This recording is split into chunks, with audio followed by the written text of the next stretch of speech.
Jairek Robbins is the son of Tony Robbins, somebody that I've followed throughout my entire career. But he is an author, a high-performance coach in his own right. He has consulted with the U.S. government, the U.S. military, UBS, Major League Baseball teams. He really is a coach to the elite. And he has also this year been appointed as president of Success Enterprises.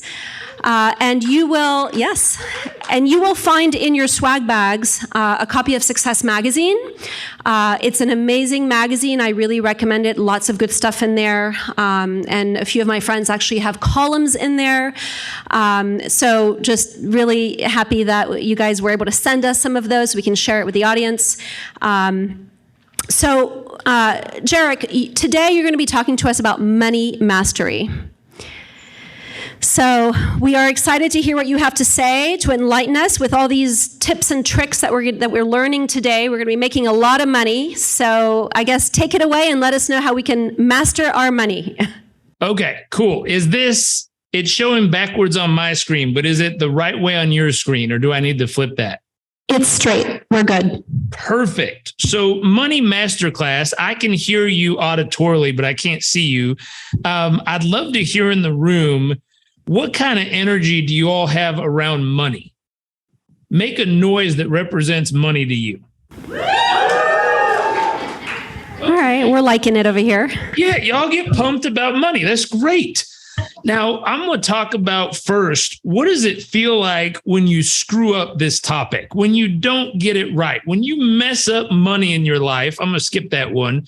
I always look at this in how many of you know someone who's been emotionally or psychologically depressed because they jacked up the topic of money in their life, right? And Carolyn, I'm going to need you to tell me when people are raising their hands. I'm going to need you to get them to participate because I can't see them. But raise your hands real quick. How many of you know someone who's literally been depressed because money problems in their life? Yep, pretty much everyone. Pretty much everyone. My gosh, how many of you know who's someone been stressed out over money? That's usually everybody too. Is pretty much everyone.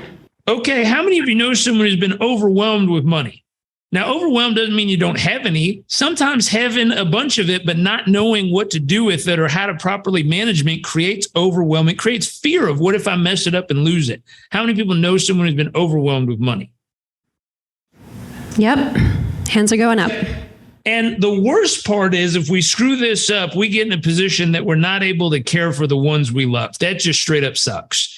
If we get it right, how many of you felt really alive? Like a big deal comes through, your account's flush, you step back and you think, man, I feel like I could do anything right now. How many of you have had that feeling? Yep, hands are going up. Okay, good. How many of you have been more happy? And think of this. There's research around this, and I'll share it with you in a minute. But how many of you have been more happy when you tend to have a bunch of money than without it? Now, does anyone, normally I'd ask, and Carolyn, maybe you can ask for me, does anyone know the actual formula for the peak happiness when it comes to money? Does anyone know the formula around that? Zero. Nobody. Oh my God. Here, let me fill you in. So there was research done in London, and what they found out was the peak happiness, if we were to draw this as the threshold. So this is the threshold of how much you actually need. It's kind of dark. Hold on. Let me get a different color. How much you actually need, and the peak happiness. If you're below the line, those people are unhappy. If you hit the line, those people are kind of satisfied. It's okay at that level. If you hit the line and go a little bit above it, that's where people get really happy. All the money I need and a little bit more. Now, what's interesting is the further the line went up, the less happy people became. And I went, oh, that's really interesting. So my question is, have you calibrated what this number is for you? If you wanted to be happy, have you calibrated how much do you need and how much qualifies as a little bit more? Now, as we go through life, we might decide at certain points we need or want more. That's okay. We recalibrate what that level is. But if you're not clear on what that number is, I have a few clients we just did this with. They launched a consulting business. They were very excited. They came out of major banking institutions, had a wildly successful career. They decided each of them were going to take on 2 to 3 clients. They were good to go. That's all they wanted. They expected to make a few $100,000 on the side each while being moms and running their houses and having their lives and with their husbands and everything else they're doing. They're just a side thing that they love to do for fun because they were very knowledgeable and experienced. What happened was it took off. The first year in business, I helped them. They made, I think, $2.5 million and they were somewhere around 70% profit net to them. And they were like, wow, this is kind of more than I thought it would do. We're in their second year in business. They're on pace to do well over $5.5 million net, and their mind is blown. But what's interesting is their happiness is starting to decline. And we're looking at that going, what's going on?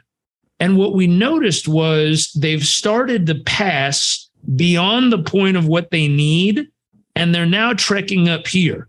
And because they didn't know what the target was, the only target they have right now is more. I don't want to give up a deal. What if we don't get another deal? What if we don't get more? And what's happened is they're going beyond the happiness moment. And so what they need to do is recalibrate what their life looks like here. Then they need to calibrate what their life looks like here. And all of a sudden we can turn that frown upside down up here. And all of a sudden, this becomes happiness again because it's what they need plus a little bit more. So you want to calibrate that and know what that number is if you want peak happiness when it comes to money. Pause real quick. By raise of hands, how many people is that a useful thought? Meaning you've never thought of that before? Are hands going up? Yep, quite a few. Okay, good. You need to think about that because most people think the more I get, the happier I'll get. And what we need to do is calibrate what you need plus a little bit more is peak happiness. And then over time, we need to raise our lifestyle standard. We need to raise our standards of what we want to experience for happiness. How many of you have felt more freedom when you have more money? I like the freedom that comes with choice. I like the freedom when you decide you want to do something last minute. Do you just want to hop a flight? Do you want to rent a jet? Like, I like the freedom that comes when you have the capital to make choices. And with freedom, what I really think of is you have more options. You have more choices, the better you do in this category. Ultimately, I think the real purpose of making more is being able to take care of the ones you love. That's the thing that really gets to my heart. We had a hurricane recently here in Puerto Rico and in Florida. And to immediately, without question or thought or hesitation, to be able to go, I got you, and take care of someone, I think is the greatest gift money can give any of us. With that, though, I like using it also to have fun creating magic moments and memories with the ones we love. Can we do something fun together? Can I create a trip, an experience a couple times a year that will cement a memory someone I love will never forget? We took my grandparents on their dream trip to Europe a few years back, and it was one of the coolest things. They had a lifetime of, raising me and taking care of us as a family, and then we got to go take them and turn their dreams into reality. I have this thing where my wife, where if you want your relationship to last, one of the key formula, there's 7 steps if you want a relationship to last. One of them is make your partner's dreams come true. And so luckily, my wife loves animals. And so once a year, I look for a way I can make a new experience come true. I remember we had this trip in Thailand where I had to go speak at a convention. So I surprised her and I took her to Chengdu, China, so she could cuddle a panda bear in real life. And she was out of her mind. There's this little video in the airport where she's crying and she says, I think I have a happiness hangover. I never thought I'd get to do this in my life. And so when I talk about making dreams come true or magical moments, capital gives you the ability to do that. It gives you the ability to go, ooh, I want to turn that dream into reality for someone I love. So those are kind of the things that happen if we get it wrong. And these are the things that happen if we get it right. Now, with it, if you want to master the concept of money, my dad went and interviewed some of the best financial minds on earth a few years ago, and he wrote a book about this, and it was really cool. He, as I learned from him and observed all the insight he was getting from these people, we found, and you want to draw a triangle if you have notes that you're taking, draw a triangle on your page. There's 3 things you need to do if you're going to absolutely master the concept of money. Number 1 is you need to master money mindset. The money mindset. And we'll go through a whole set of layers in a few moments where you can figure out where your money mindset is calibrated to. Number 2, you're going to need to develop a money machine. A machine, a way that you can print money. You not illegally print money, but a way that you can produce money on demand. If you want more, you pull the lever, here it comes. If you want to slow it down, you push the lever, it slows down. You need full control of that money machine in your life. And number 3, you're then going to need to figure out, how do you get money multipliers?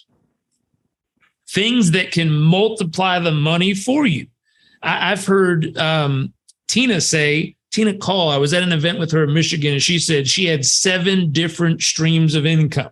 She has 7 different things that are multiplying the money she has. And I went, ooh, that's awesome. I love that. And so money mindset, money machine, money multipliers, kind of the 3 M's, if we were to use that, the 3 M's of money mastery. We're going to master this. There's 3 things we got to get right. Let's start with mindset. So with mindset, I view this as there's 4 levels of where you can be. And at each level, there's 3 kind of qualifiers we're looking for. Number 1, what are your beliefs and values at this level? Number 2, and let me ask this question.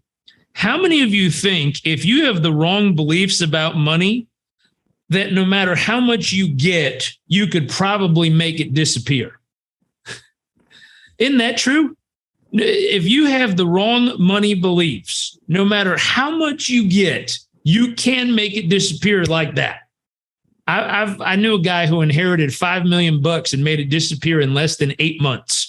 He just had a whole set of beliefs. Money was evil. Money isn't good for you. Money's the root of all evil. He had all these beliefs, and he made $5 million vanish. I was like, that's amazing. With values, here's a distinction you might think of, and this one's worth pondering on. People who have a lot of money value money. People who have a lot of money value money. And what I mean is, let's do a little chart over here. If they had a scale and someone said, here's a new plane or a car or whatever else the thing is, or you could keep the money, which one is more valuable to you? The people who value the money more than the stuff tend to have more money.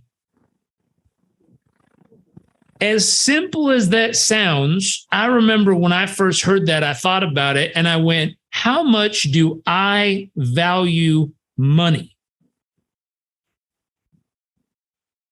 And I remember thinking, not much. I don't value money. I value what money can give me. I value what money can get access to. I value the options money gives me. How many people relate to that? Are people raising their hands on this one? Yep. Yeah. And then I realized that's why I constantly was running out of money. And I went, oops, write this phrase down. OOPS. Oops. It dawned on me. The reason I kept running out of money is because I valued what money could give to me, but I didn't value money. And I went, is it that simple? Wait a minute. And I went back and I said, Warren Buffett, does this dude value cars? No, he drives an old beat up car. Does he value buying more properties? As far as I'm aware of, he lives in the same house he's lived in for 100 freaking years. We need to upgrade him, clearly. Does he value planes? And I went, oh shit, he does value planes. He bought net jets and he does value private travel. But what else does this guy spend his money on? And the truth is, it's like nothing. He values money more than all the stuff. And then I went, that's interesting. That's why he has so many billions of dollars in cash, because he values it. And then he values ways that he can multiply it. He doesn't value what it gives him. He values it. And I went, oh, this is so simple. Why didn't someone tell me this earlier? What's weird is I value helping and travel and freedom and family and love and all these other things. And I looked at my list of my top 20 values. Money wasn't even on the list. I was like, wow, I don't even value it a little bit. It's not even on there. And then I asked a crazy question. I said, what would happen if I actually put value in my mind around the concept of money? I was like, let's just make it number 20 on the list, way down there on the bottom, but at least it's on the list. The next year, my income started to go up. The next year, my investment started to go up. The next year, my net worth started to go up. I was like, oh my gosh, I just cracked an oops code in my life. It was an oops I was making that no one made me aware of. The moment I started to value money, more money started showing up in my life. If you want to write a phrase down, might be the most important thing I say today. Write down, the more I value money, the more will show up in my life. I'm not saying it to value more than other things that are important to you, other things that are obviously more important than money. I'm just saying the more you choose to value it, the more it'll show up in your life. Imagine being in a relationship with someone you don't value. How long do you think they're going to stick around? If your relationship with money is one-sided, you don't value the money whatsoever, how long do you think it's going to stick around? It won't. If you want it to show up and multiply, you better learn to value it in some way. So in looking at that, each stage has beliefs and values. Each stage then has habits.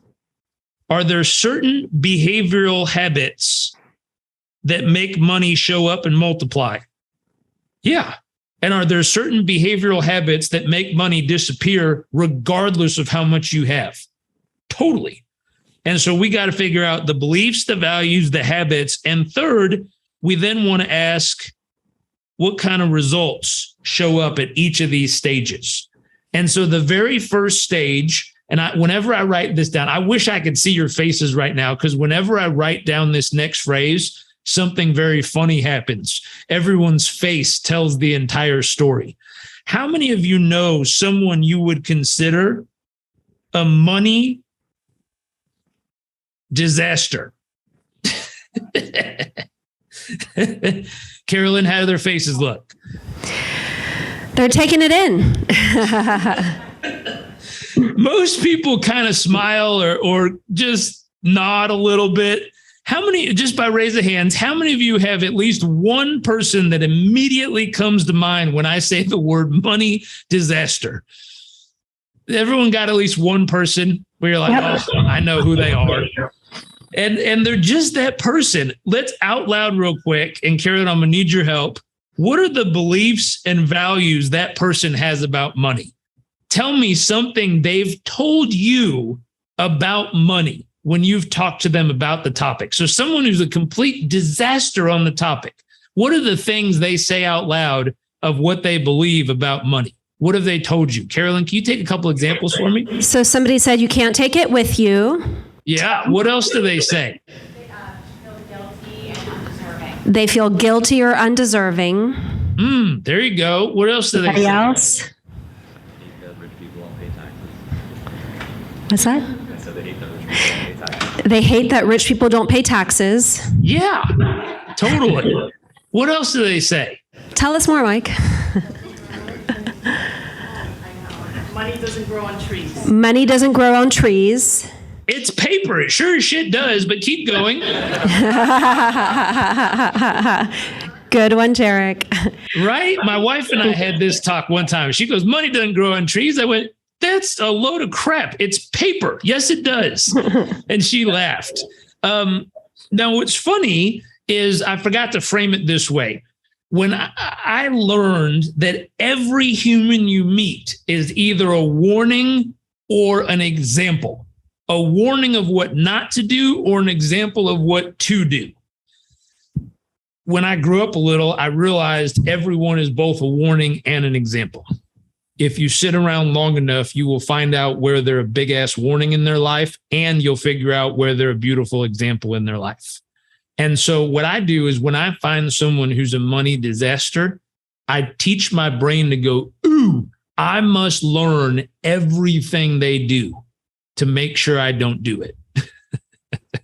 In this category. Now, they might be a beautiful example of other things, but in this category, if they're a money disaster, I want to know everything about what they believe, their habits, their routines, their values, the way they think and look at life, because I need to know exactly what not to do. That's what I'm looking for. And I'm not trying to be mean or rude to them in any way. They're just horrible at it. And I want to make sure I don't land up horrible at it. Now, I'll also observe them and say, what are they truly a blessing at? What are they a beautiful example of? And I will also be just as passionately curious about that from those people and say, ooh, teach me how to love like that. Teach me how to get health like that. Teach me all these other things you're great at, and teach me how not to do what you've done in money, because that ain't going to work out. And so I look for that. Money disaster. We got beliefs and values. What's an easy habit that we all know people who are a disaster with money do?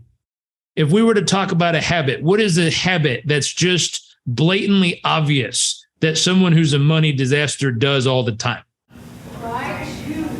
Buying shoes. Too many shoes. And Claire, I'm looking at you. Take a wild guess. Anthony? Max out credit cards. Max out credit cards. Max out credit cards. There you go. Hold on. My mom is a wonderful example of certain things in my life, but money was not her superpower, to say it nicely. My mom used to tell me, I just paid off $500 from my credit card that was maxed out. If you need anything, let me know, because I got $500 I can help you with. And I'd go, Mom, no, you don't. You've got $15,499 of debt. She goes, no, honey, I got $500 available if you need it. I was like, oh my gosh, I love her. But he's spot on with that comment. They're always maxing themselves out. And look at this. The average human is one small disaster away from bankruptcy. I mean, if 4 tires go flat on their car, they're done. It's their one little oops away from financial ruin. Most people. And so you want to think about this. Lots of people, wrong one. Lots of people struggle in this area. So we know the beliefs. We're hearing some of the habits. And what are the results? The results, I always use this. They're upside down. Is that fair to say? They're upside down. They're stuck. I had a friend say the other day, my friend hit rock bottom and then somehow kept digging. That's what happens when you're a money disaster. You hit rock bottom and somehow you go back to visit them and they've got a shovel and they found how to go further than rock bottom. And you're like, my God, just stop. But it's a perpetual cycle. And the majority of it has to do, truthfully, with their values and beliefs. The habits are easy to fix. The values and beliefs take some rewiring. You want to remember, Charles Hebb said, neurons that fire together, wire together. If they spent 40 years building a neural network to reinforce a pattern of thought, my God, that's the harder part to do. The habits are easy. Trigger, routine, reward. You can redo a habit in a minute. But the beliefs and values, those take some work. So money disasters, number one. I'm going to ask, and I can't see you, but Carolyn, tell me if anyone budges. Is anyone in the room currently a money disaster? Who's coming clean? No disasters here, Jairek. Thank goodness. My God, I was worried for a second. My heart skipped a beat just in case, but whew. Now, I'm guessing we're probably going to have a lot of these in here. A money builder or a money worker. And a money builder, if we look at the beliefs or values here, this is someone who works for money. That's really easy. It's a stage of life where you work for money. If you want money, you work. Now, habits. How do you work at this level? Usually, if you're really good, 24/7.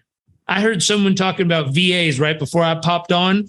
Not at this level. This is the grind it out, hustle it out, Gary V, hustle culture. I'm just going to work harder. This is the David Goggins of money. I looked at David, and you know who David Goggins is? I just read his book. He's amazing. He's amazing. And David believes in doing stuff the hardest way humanly possible, right? And because it builds grit, it builds mental resiliency, it builds courage and strength and all the things you need to be a badass in life, which I love. And if David was going to take a family trip, I feel like he would put the family in the vehicle behind him, tie a rope to his waist, and drag the family across America to know that he put the right grit in. I'd rather fly first class. You know, it's different. Now, I value what he says. At a certain stage of life, it is the key to success. At a certain stage of your journey, that level of grit, grind, hustle, and drive, that resiliency is the secret to success at this level. If you want to succeed at a builder level, you have to have that kind of grit, resilience, courage, and intensity. You have to. You cannot get through the second level without it. And so they're working 24/7, David Goggins level of money. They work for money and they work their face off. And the results is, the truth at this level, and how many of you experienced it? Let me erase this so it's more clear of where we're at. How many of you experienced this level when you're working that hard, that 1 month or 1 quarter, you're massively up? Something happens and you take your foot off the gas and you come right back down. You get fired up and grind, and my God, you push it to the moon. And then you take a breather and it comes right back down. And then you slam on the gas again and it goes. How many of you have been through this cycle? Right? Are hands going up for this? They are. Yep, indeed. Totally. This is what this level is all about. You haven't put the systems in place. You don't have that team of VAs yet. You don't have your processes. You haven't built an organization of people yet. An example would be you're in a rowboat, meaning the harder you row, the faster you go. But if you stop rowing, it stops. It doesn't have a whole lot of extra go if you're not putting in the effort. That's what builder and worker and money is all about. The next level up, hold on. How many of you are in this stage before I show you what the next level is? How many of you did I just describe your world when I said you're currently working for money? Your hustle is 24/7 if you want to get the amount you desire, and your experience is up, down, up, down, up, down. How many of you is that true for you right now? And I'm not judging you. I can't even see you. I'm just asking how many of you in the room, what percentage of the room is in this position? And I'll warn you, if you're not honest, watch this. If we were going to go on a road trip and I asked, where are you? And you told me you're in Dallas, Texas. And I said, what season of life is it in? You said summer, bright blue skies. It's clear skies. Roads are open. It's great.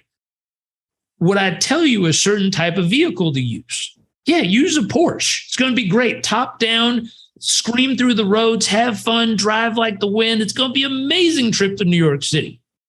Now, what if we found out you were actually in Telluride, Colorado, and it just snowed 3 feet last night. Is that still a good idea? Is it still a good idea to drive a sports car with the top down through the mountains on icy roads? No, that's not a good idea. And so if you're not honest about where you're really at and what's going on, someone really smart might give you the wrong instructions. And the instructions are right for what you told them, but the instructions are wrong for where you're actually at. And so you have to be honest with what's real so that we give you the right instructions. So if you're in this area, just put a little checkbox. Be like, that's me. I don't need to know, but you know, if you're there, just be there. Next, let me clear this out and I'll move these up for us. So we'll go up a level. Bring these up. Here's this next level. The next level here is an owner. Owner. If we think of beliefs and values, this is where money works for you. You own it. You own, whoa, there you go. I was drawing to myself. Money works for you at this level. You own the money and you put the money to work. You tell it where to go. And when you put money to work for you, money might rent certain amount of hours of other people's life and effort. Money might rent or buy a certain amount of machinery or a certain amount of systems and processes you need to get money to work for you. Money might give you access to certain networks that allow you to gain knowledge quicker. But you own it. You own the money and you put the money to work at this level. What are the habits? The habits at this level is who, not how. At this level, you do not ask, how do I get that done? At this level, you ask, who do I need who can do that for me? Who do I need that can solve this problem? Who do I need that can 10x our results? Who do I need that's going to drive my business forward? I'll ask you, in your business, if you had the Serena Williams of home listings on your team, how many homes do you think you list every year? If you had the Michael Jordan of sales out selling properties for you, how many do you think you'd sell? Now, the question is, why don't you have them on your team? Why haven't you done a real estate NBA draft where you've identified the top players on earth and you've gone and recruited each player to your team, just like the NBA does, and you've built your starting five and you have your second string bench players, and your team produces more wealth in real estate than any other team on earth? Why haven't you built that level of team? Now I'm going to pause for a second. Listen to all the crap that comes into your head when I ask that question. Listen to the beliefs and stories. How many of you have at least one belief that says, well, why would they work with me? Or why would they work for me? Carolyn, I need your help. I think as realtors, we probably all, if we're honest, have said that. Yeah. How many of you have, I can't afford them. They're too expensive. I don't have enough money to pay them. They make way more money than me. Yep. Yeah. How'd the NBA pull it off? I had someone tell me, they're old, white, and rich. And I started laughing. I said, before they were rich, how'd they do it? Normally, I'll give you the secret. You have to come up with a challenge that's big enough that no one else on earth can conquer but them. How you recruit the best and brightest is by giving them a challenge that no one else can solve except for them. And they know it. And when you get 3 or 4 or 5 to compete for that challenge, they know who the competitors are. And when you put them in the same place and point them in the same direction, that's how they get an NBA championship, the playoffs. They took the best humans on earth at this, put them in the same court, pointed them at the same prize and says, you'll figure out who's the best. And that's how they get a level of competition that doesn't exist very much anywhere else.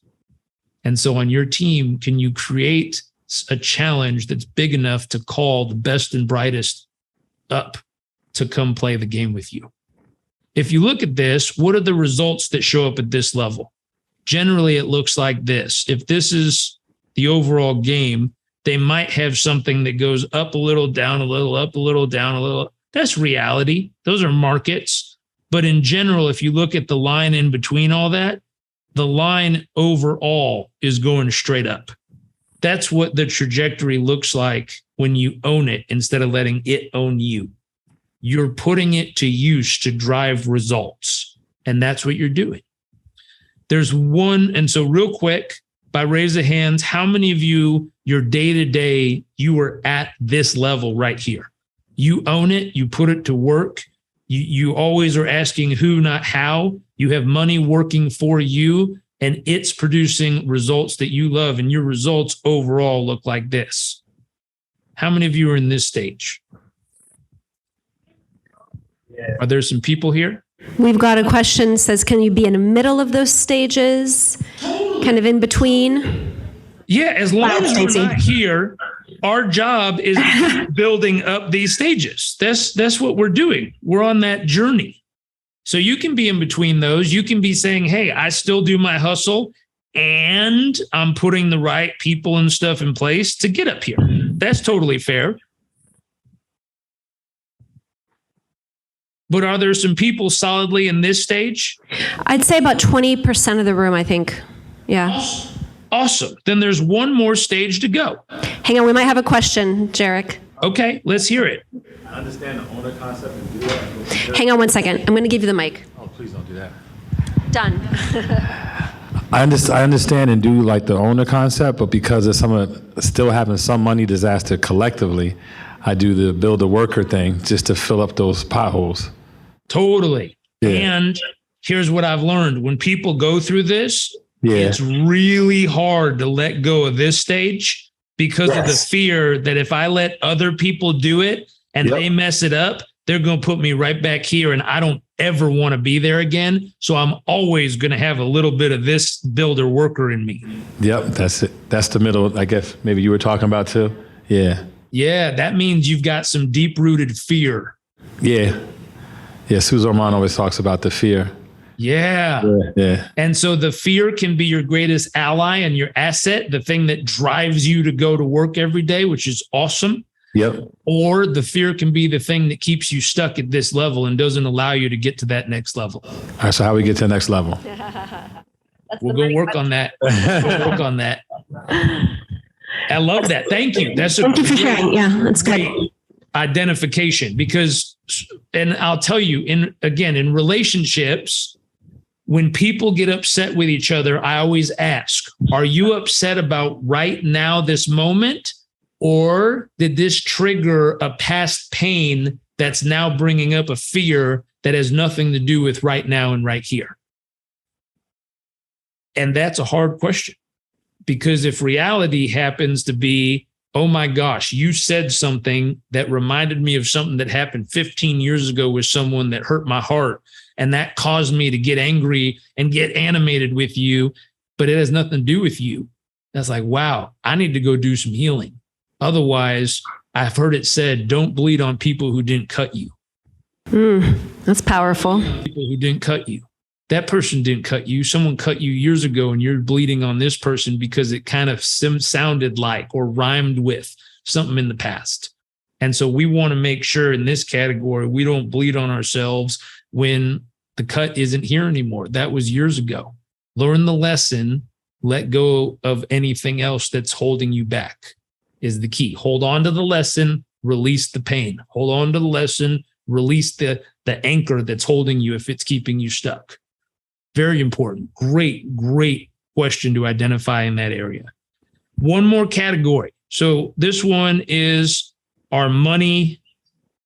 Where's my big? There we go. Money master.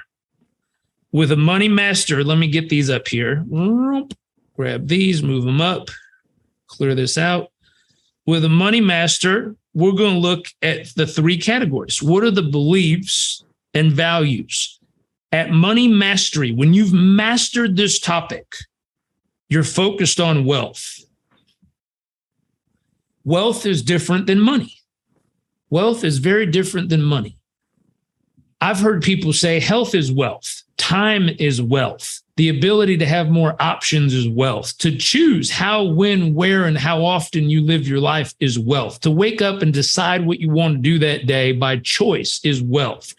And I like all those things. I need to know how you describe wealth. how do you describe wealth in your life? What does wealth mean to you?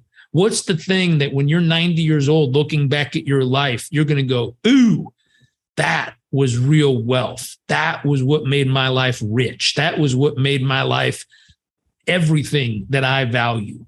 That's what we want to look for. What is true wealth to you? And how do we make sure that we allocate the right funds and invest it in a way that'll produce that results for you?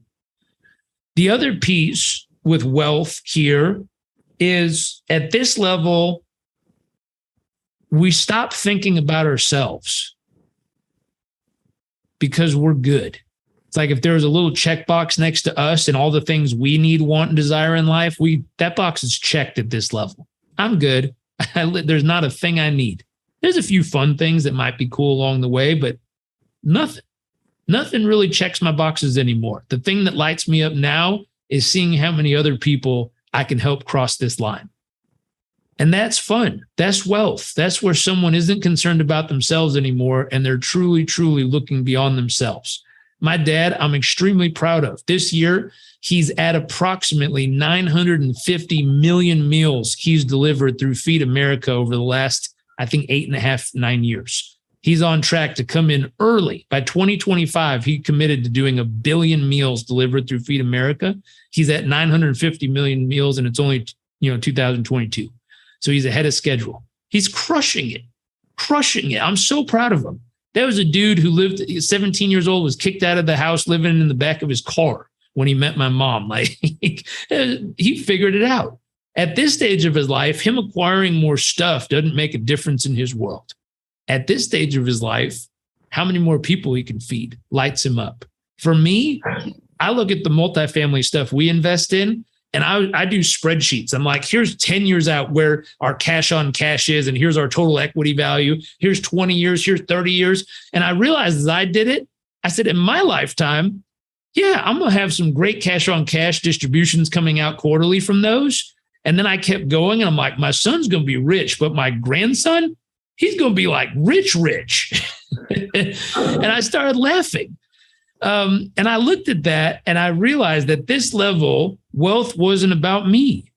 Wealth was about what can I create for the ones I love that'll far outlast anything I'll be around to experience.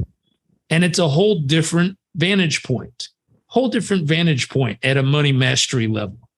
And I'm working to get there. There's still other things I'm working on too. At this level, we don't just look for great players. We surround ourselves with the best and brightest. Absolute best. We don't want NBA players. We want NBA all-stars. We want the absolute best on earth. And in this category, what's the results? How many people have heard the rich just get richer? That's what happens at this level. You put the right systems and processes and people in place, and what tends to happen is it snowballs. I'll give you an example visually if I could find this real quick. I love using this example because look at this dude's wealth over time. So look at where the majority of the money was made in his lifetime.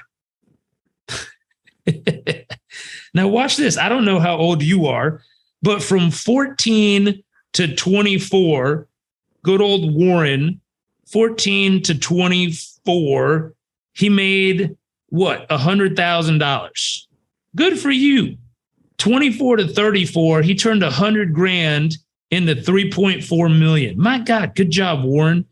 34 to 44, he had an oops right here just to show you, but he went from 3.4 to 19 million. Now, by raise of hands real quick, if you were 34 years old with $19 million liquid, how many of you would have stopped? I can't see you, but how many hands went up? How many of you would have stopped if you had 20 million bucks at 44 years old? How many of you would have been like, I'm good. That's all I need. It's like 20% of the room. Right? And so if you know your number and you're like, hey, that's good. But if Warren would have stopped, look at what he would have missed. He didn't even get started at that stage of his life. I mean, he was doing okay, But 44 to 54, in that 10-year period of time, he goes from 19 million, 54 to about $1 billion. Now, the reason I brought up this specific 10-year gap right here is because this happened in, if I remember right, somewhere between 1973 to 75 is this specifically right here. So these years when he went from 19 million to 67 million was because of what happened in 1973 to 1975. Does anyone know what happened 1973 to 1975? Anyone? Any guesses? A couple guesses here. Iran, Vietnam. There was a major recession. There was a big recession in the US, and things dumped heavy right around that time. And when they did, Warren did something that got him from 19 million to 67 million on the other side of it. How many of you think it's a really smart idea to figure out what in the world the options are that if there's a major recession coming could get us from 19 million to 67 million in this next bump that's coming? Yeah, I'm looking for that myself. I'm thinking of what did Warren do? What's similar or the same of that in this round? And if we were to hit a big recession sometime soon, could I figure out how to put my family's money in a position to do that?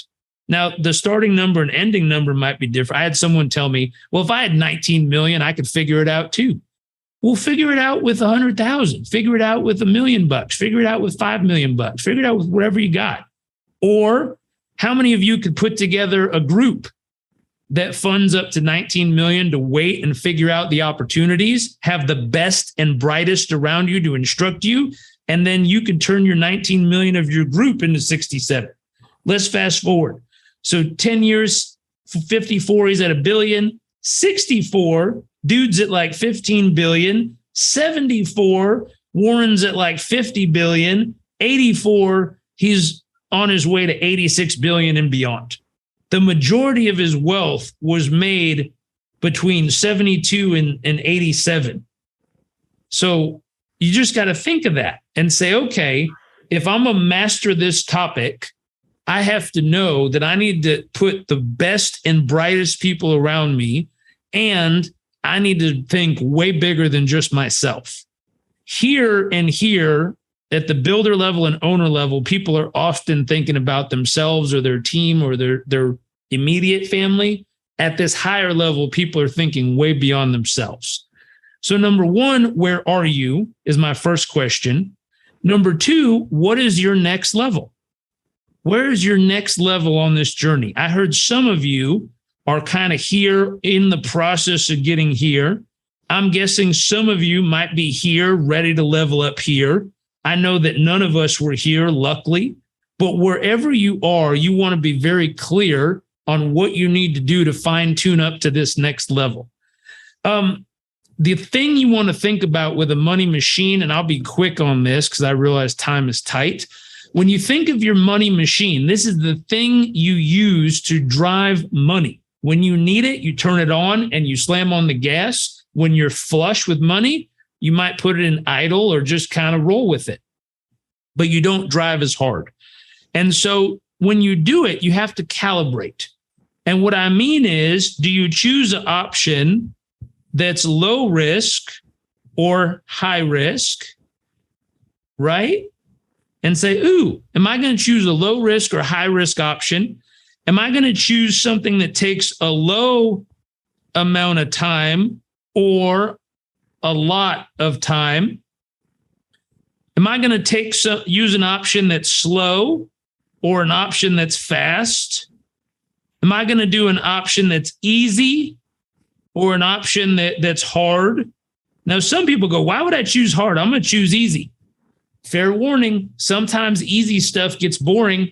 That's why the best and brightest quit things that are easy and go look for things that are challenging, because they want something that's worth doing. They want a challenge that actually causes them to have to use all their skills. Imagine if the NBA was easy. The players wouldn't want to play.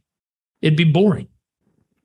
And so it's this concept, easy or difficult, slow or fast, a low amount of time or a lot of time, low risk, high risk, painful. Some people do stuff that's painful. Some do stuff on the opposite end that's fun. Some do stuff they hate. Some do stuff they love. Some do stuff that adds a little value to the world. And some do stuff that adds, I call it life-changing value. Now, someone told me nothing with little value actually makes a lot of money. And I said, did you know that there's a lady who made $5 million a few years ago? And all she does is open these things called Disney eggs on YouTube. No face or anything. It's just her hands. So it's like this. She turns the egg, she unwraps it, she opens it, and then she shows what's inside of it. Then she sets it down and picks up the next one. That's all she does. And kids sit and watch these videos all day. And she makes millions from her YouTube ads. And I was like, my God, sometimes I'm working too hard. I remember when I looked at this scale, I was calibrating speaking and training and coaching, all the things I love to do. And then I remember someone told me the concept of a silent retreat. And I was like, no one would pay to do that. I found out people pay $1,500 to go for 7 days to a silent retreat. And I went, damn it, I'm working too hard. I should have just led silent retreats this whole time. It would have been great. And so that's a little bit of a joke, but I was impressed that people pay to sit in silence. But the piece with this one is, if you think about it, there's easier ways to do what you're doing. There's also more challenging and harder ways to do what you're doing. You can David Goggins what you're doing and do it the hardest way possible to build the muscle, to make yourself stronger. Or you can do it like the lady who does the egg thing on YouTube and still make tons of money. Both of them make great money.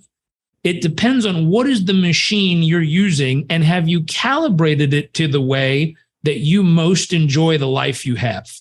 Some of us have, and let me ask before I make a statement, how many of you consciously thought through each of these or similar criteria before you chose which machine you use to make money? How many of you consciously thought through each level like this before you picked what to do to make money? Are there any hands that are going up on this one? Very few.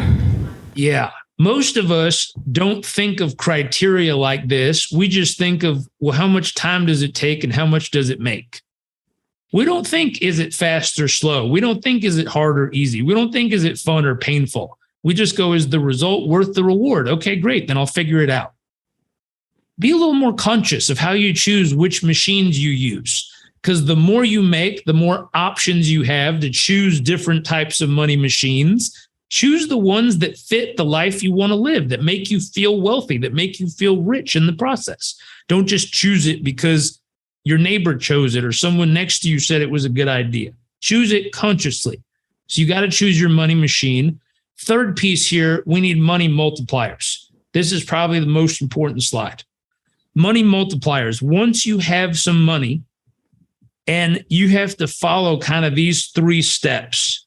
Number 1, you need to understand the money principles. The first principle of money, number 1 most important thing, don't lose money. That's the most important thing. People with a lot of money need to put a team around them, and the team's sole purpose is kicking and poking holes in things to make sure that we're eliminating the possibility of loss. Number 1 rule when you've got it. Number 1 rule right there. Number 2, and there's a book worth reading on this concept called The Greatest Thing Illuminated by a gentleman named Howard Marks. In that book, he completely destroys the phrase no risk, no reward. He says that is the stupidest phrase he's ever heard in his entire life. And most people don't know who Howard Marks is. Warren Buffett was quoted saying, when Howard Marks releases a memo, I stop everything to go read it. And I went, shit, how do I get Warren to say that about my memos? Damn, I got to write better memos. Like, I need Warren to stop everything to read what I have to say. But apparently Howard has good stuff to say, so much so that Warren Buffett stops everything to go read Howard's memos. I started subscribing to Howard's memos. They're tedious to read, but he is really smart. And in the book, The Greatest Thing Illuminated, he destroys no risk, no reward. Risk and reward have no correlation, and he shows you why. And it's worth reading. Go to the library and just read the first chapter if you have to. It's worth it. But that book is phenomenal on this first principle. Number two, what rich people look for is this thing called asymmetrical risk versus reward. Can we find something that has a ton of upside and very little downside? And then can we mitigate the downside in some way to make it very, very difficult to happen? I'll give you an example. In 2008, when everything went haywire and everything was wonky, this gentleman came to our office, or my dad's office, and he said, hey, I'm a doctor. I have proof of income. I make X millions a year. I own a property that's 100% paid off. It's worth, $2 million, let's say. It's in this certain neighborhood in San Diego. It's paid off. The neighborhood value never drops. I will put up a personal guarantee against my house. I'll give you the deed to my house, basically. I need a $1 million loan for 12 months to cover our life, and I'll pay you back at the end of the year with 10% interest guaranteed. We're like, okay, what's the catch? And he's like, nothing. I just, things got wonky. I need cash for the next year for my family to live our life. I get the money at the end of the year. I'll pay you back. I'll put my house against it. My house is worth $2 million. So this is asymmetrical risk versus reward. What's the risk? Well, the risk is he doesn't pay us back. We have to sell the house. It's worth $2 million. So where's the real risk? Well, that means that neighborhood would have to fall over 50% in value. We double check the stats on that neighborhood. That neighborhood never falls, 5%, 10%, maybe. But even in that time, people were still trying to get into that neighborhood and willing to pay top dollar. So it wasn't budging at all. So what's the risk? The risk is we have to sell the guy's house, liquidate it, take the $1,100,000 and give him back the difference of whatever's left. There's not really a risk. And so if you look at it, it's asymmetrical risk versus reward. 10% upside guaranteed in a year where the market was funky and other investments were wonky. And the risk really isn't there. There's always risk, but not a whole lot in this case. We're like, ooh, that's a great deal. That's something that qualifies as asymmetrical risk versus reward. Is there a lot of upside, but very little downside is what we're hunting for? And then can we mitigate the downside? Can we put something against it? I'm going to pause real quick. Are these helpful so far? Yes. And Jairek, just a heads up, we're running a little late on the next session, or we're running a little late on this session. I'm sorry. In like 2 minutes. Okay, or less. Perfect. I'll Thank speed you. up then. Here we go. I'll stop with the side stories. Number 2, diversification. I'm sure you've heard about this. Diversification, you want to look across assets. You want to look within assets. You want to look across currency. This is a big mistake most people make. And you want to look across time. Real quick example of these, across assets. Let's say that you invest in real estate. So across assets, meaning are you in real estate and stocks and what else would you be in? Buying small businesses and meaning are you going across different types of assets so you're not stuck in any one asset? Number 2, within assets, if you're buying real estate, are you buying single family, multifamily, commercial? Are you diversifying even within the asset? Across currency, I have a client who's built his entire net worth in multifamily developments. He went from nothing, and his family migrated to the U.S. He went from nothing. Now he's got about $60 million in net worth. The problem is the majority of his net worth is all in Los Angeles multifamily. I was like, dude, this is going to sound silly, but across currencies, buy a Pizza Hut in another country, just in case. And he goes, what do you mean just in case? I said, why did your family have to migrate here in the first place? And he says, because there was a revolution where I lived. And I said, exactly. Imagine if all your assets were stuck back there. You don't want to do that again. Buy something in another place, in another currency, so that if yours go down, that keeps going along. Something like that. And across time, meaning you never sell, you just keep adding to the portfolio over and over and over again. So number one, principles. Number two, diversification. Third piece here, just to be quick, is this is where you want to build your team. Your advisors, your fiduciary, your team, or we call it a family office. Basically, these are the best and brightest people around you. And what they're always asking is, what don't we see? Anytime you're putting money somewhere in a multiplier, they're asking, what don't we see? What's the rest of the story? And how do we identify the risk involved with that?